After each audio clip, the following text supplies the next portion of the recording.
We have something really special today.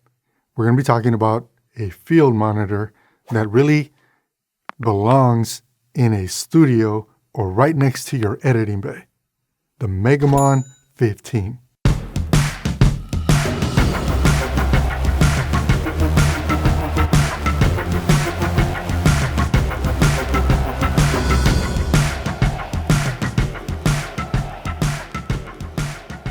The standout feature of the Megamon 15 is 10-bit color.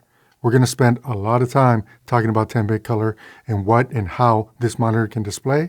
But before we do that, let's just roll really quickly through the what's included and the features on this 15-inch monitor. Introducing the Megamon 15, a 15.4-inch, 10-bit, 800 nits HDR field studio production monitor. And it comes in a kit. The kit really only has one variation, and that has to do with the type of battery that you want to choose. You can choose V-mount or AB battery type. 800 nits is high enough to be used in studio and outdoors, just not direct sunlight. The OSEE Megamon 15 has a resolution of 1920 by 1200, so it's an HD resolution monitor. The viewing angles, for those of you that might be interested, is 178 degrees. Contrast ratio is 1450 to 1. And what we are going to be spending the majority of this video talking about, the Megamon 15 has 10-bit color depth. On the back of the display, you're going to see that it has enough connections to meet most production needs. This monitor is feature rich. It has a full set of assist tools, everything from audio tools so you can monitor your audio to exposure tools like false color, histogram, vector scope, and waveform. And for all of us shooters, it has frame tools built in.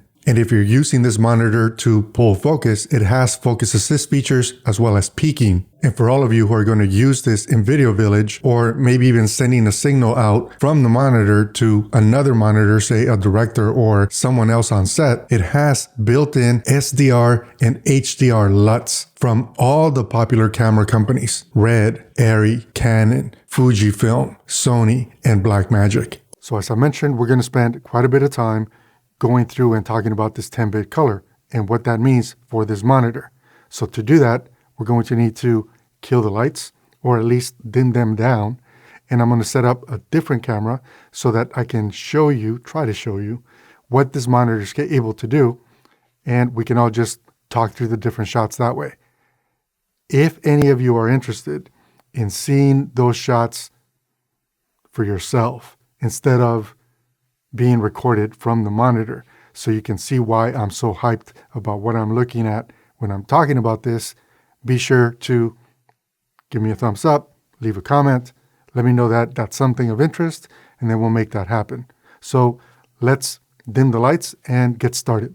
Okay, so we've dimmed down the lights in the studio, and I want to show you guys now what I got going on here. And basically I'm playing some clips from my Mac Pro. I'm running them through a conversion because the Mac Pro outputs more than 1080. So I'm scaling it down to 1080 and then showing it on the OSEE Megamon 15. And I have this Komodo right over my shoulder here recording the Megamon. So you guys can try to see what it is that I'm all hyped about when it comes to color.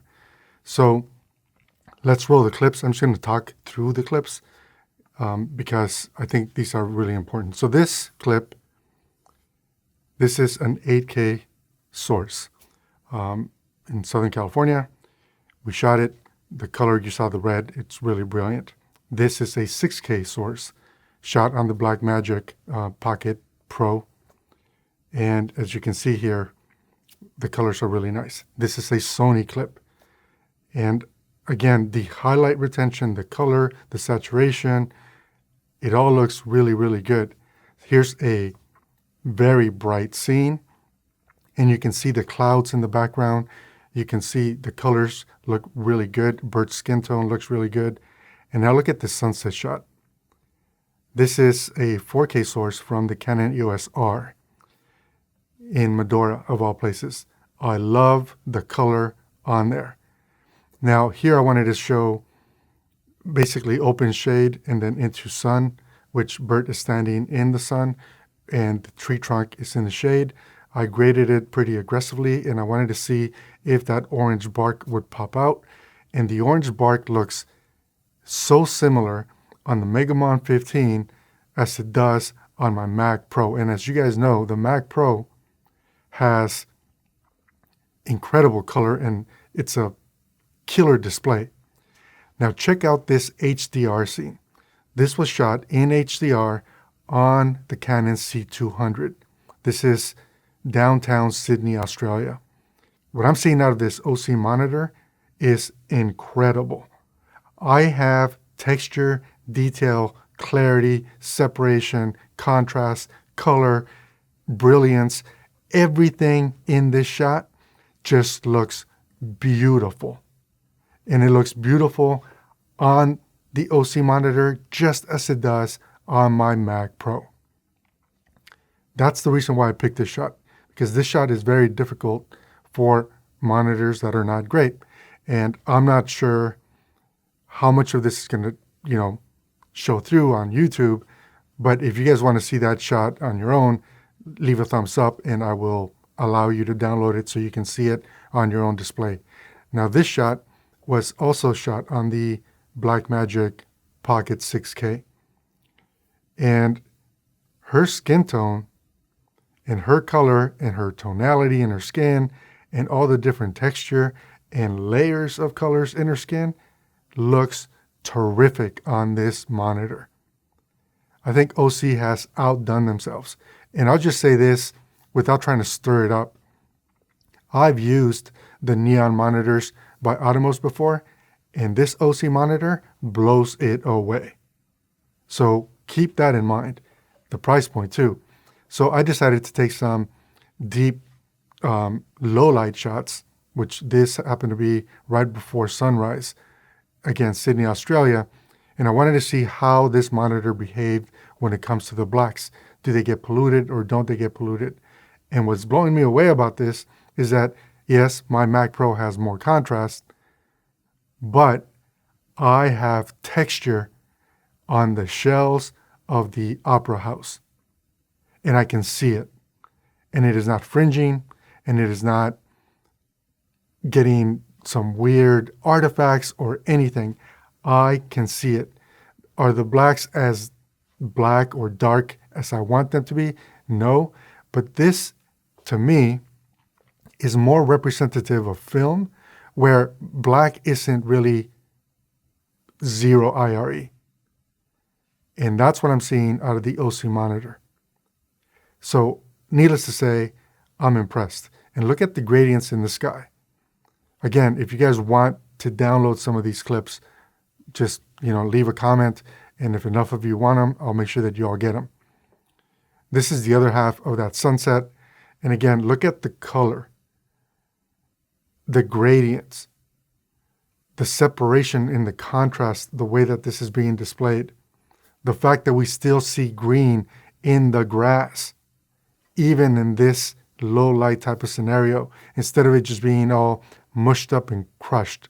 And as you guys know, the Canon EOS R, while it can shoot in 4K, and this was a 4K shot, it was capturing internally, and it was not raw. And this image, to me, is beautiful. And again, what I'm seeing performance-wise in the color department on this 10-bit display is it's out of its league. Like it is way, way better than I could have ever expected at that price point. I'm just really amazed. I'm just going to forward here a little bit. I just want to step in here really quick and say, the last I checked, there were only 7 of these monitors in stock. So if this is something that's of interest to you, and if it's something that could benefit your production, I wouldn't wait. Because if you wait, it could be months before the next batch is released. So let's continue with the video. Very bright scene, a lot of high frequency with all the trees and stuff in the background. I'm not seeing fringing on the monitor. I'm not seeing the monitor struggle to reproduce the color. It's kind of amazing. Look at this shot from the Hollywood Hill, Southern California. This was also shot on the Canon EOS R. And the fact that I could see without any tearing in the red on the tower makes it, to me, very impressive. And if you're thinking, well, the Hollywood letters are not absolute white, that's because Southern California has smog. Here's another shot. This was shot on the red 8K helium. Look at the texture in the bricks, and look at the tonality and the texture in her skin tones, as well as the, super whites through the window. Everything about this shot just looks beautiful on this monitor. And this is a tool that, frankly, I wish I had, earlier in my career. You can't go wrong with this tool. Everything about the way that this resolves a picture is, again, it's punching way above its price point. I mean, I love how clear this is. This was also captured in 8K from a drone. This is a playground, and the reason why I included this shot is because of all that texture. Again, the monitor is able to resolve it. This is another shot from the Canon EOS R, Southern California, Los Angeles skyline, as you can see there in the background. And again, even in high frequency scenarios, this monitor is able to display it, and I can still see, without banding, detail in the sky. Here's another shot of the Sydney Opera House. Again, high dynamic range, early morning, so blue hour. And the texture out of different clamshells in the steps, in the rock wall, right, towards the front of the camera. Everything about the way that this monitor is displaying, it's competing like neck to neck with my Mac Pro. Again, the Mac Pro has more contrast, which allows the blacks to get darker. But once we talk about anywhere above absolute black, this monitor is doing a really terrific job of being able to display color. And that, to me, is just impressive. It's kind of amazing. This is an HDR shot from my iPhone 13 Pro Max. And again, the amount of detail in the sky and the clouds, it's kind of mind-blowing. Okay, here's a true test, right? She's wearing a dark red shirt. And look at how nice that color red is being reproduced without affecting her skin. Here's another shot. This shot was actually done at night of the Sydney Opera House.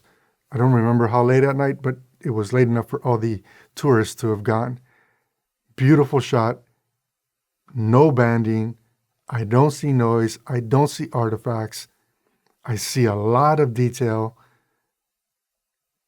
Obviously, it was captured in 4K, and we're seeing this in a 1080 display. But again, there are no artifacts. And I think that's kind of what I'm trying to tell you all. This monitor is able to resolve incredibly well without cross-polluting color. And that's a big deal. One of the things, or the biggest selling point for me on this monitor. There are lots of other great things about the monitor, but to me, how good the color is on this 10-bit display and how well it deals with mixed format. Some of it's HDR, other isn't. Again, look at this shot. That's a beautiful shot without any artifacts and a lot of detail. Everywhere from the bridge to the clouds to the water, there's a lot of movement happening all at once. And the camera did a terrific job of capturing, and the monitor is doing an exceptional job at displaying what the camera captured. I couldn't recommend this monitor enough. And again, comparing it to other tools like from Atomos or from Small HD, this gets you 99.9% of the way there at a price point that is unmatched. And that's hopefully the takeaway here.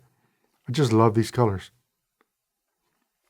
Here's another skin tone shot so you guys can see. And look at how it deals with the highlights, right? So clearly I'm blasting light on that left side of her face, and I'm not on the rest of her face, and I'm not clipping anything, so that's good. We're able to see that difference, but then you're also able to see the monitor resolve that difference and then show you what I was seeing in camera when I was capturing that shot. That's kind of amazing. Here's another, big dynamic range situation where the sky is very, very bright, and we are shooting this in an alley. And again, look at the texture, look at the oranges, look at the reds, and then look at her skin tone. There is no cross-contamination of color. There's good separation. There's nice contrast. It's a very pleasing image. Here's a close-up so you can get, again, another skin tone feel for what it is that we're going for here. And look at all the different texture and color in her eyes, as well as the tonality throughout her skin tone. And you're able to see all this detail on this HD monitor that is like truly affordable. I can't say that enough, because I'm blown away. I'm impressed. And this is the reason why I'm sharing it with you all, because as I look at this, I'm thinking, wow, if I had tools like this to monitor on set 3 years ago, I would have been so happy. I would have been exceptionally happy. This tech just flat out was not available or attainable to all of us indie filmmakers and shooters. So again, I can't say enough. I just really, really love it. And I love how this monitor renders skin tones. I don't have to worry about adjusting for purple or, adjusting the tint, basically. I don't have to take away purple or add green or any of the combination of all the tools to make the colors just work. This shot is properly exposed. It's from a red in 8K. And as you can see, this is the color reproduction that we get out of the OSEE Megamon 15. It's just mind-blowing great. Really, really nice. I just can't recommend it enough. Again, high frequency. Lots of trees and branches and leaves separating away from a high contrast sky. No artifacts, at least none that I can see. And I'm really close, like I'm an arm's length away from the monitor. So this is, again, very impressive to me. I mean, it's $770. Like, I don't know how else to say that. Here's another shot of the Sydney Opera House. Again, lots of texture and detail, and nothing is getting mushy. And the colors are true to what I saw. The only area that is not as dark in this picture is right here, compared to my Mac Pro. Everything else about this shot looks almost identical. Okay, so this was an interesting shot. This was shot at an extremely absurd ISO level. And as you can see, there's very little noise. It was shot with the Canon C200. And there is a ton of detail in the background with the skyline, with the buildings, the apartment buildings, with the Ferris wheel, the lights, all the pier stuff that is happening, and of course the boat and the water that is continuously moving and the colors that are spilling into the water. This is, again, a beautiful shot, a beautiful example of how well this monitor can perform for you.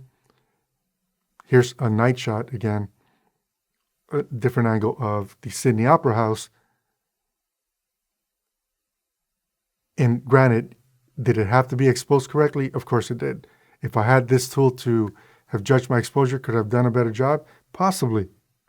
Possibly.